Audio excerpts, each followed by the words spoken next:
أنه إحنا تكلمنا عن الغربة فعندي قصيدة اللي هي بناء الحديث، يا ريت. فهاي بها معاناتنا وألمنا وغربتنا الحقيقية يعني. فأنا سميتها عبات أمي.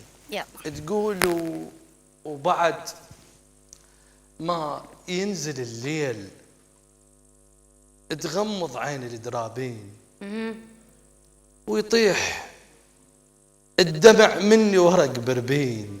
الله. بعد ما ينزل الليل تغمض عين الدرابين ويطيح الدمع مني ورق بربين. يا حوبة عبات أمي الكلاه الطين، خايف والشوارع خايفة وياي، أعبر والشوارع تعبر وياي. أنا بعين القصب والبرد تلقى بجاي، أو مثل ممشى القطة ممشاي. أمس حنيت أبوس عيون شارعنا واركض بالدرب حافي، أحن الليل بالحنة.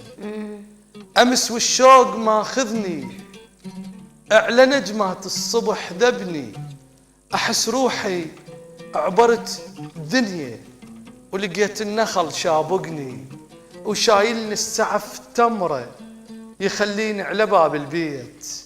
أدق الباب بدموعي واصرخ يا وطن رديت.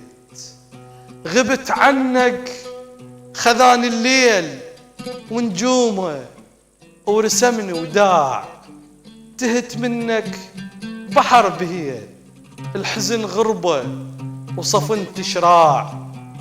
أمس حنيت أمشط شعر العمارة الله، واظفرن قصي بلها، وارد الهور بدموعي والعب بالجرف والها، واشمر على العثق قلبي اطيح التمر بالطينه، واركض مره واتعثر اذوق التمر والطينه. الله. يا بابل تعبنا هواي، يا اورش بعد بينا، يا يمه يا يمه الجرف مجروح ودم سالت شواطينه. امس حنيت افرش عمري يم دجله، واقعد جوا برحيه وعاين على العراق هناك.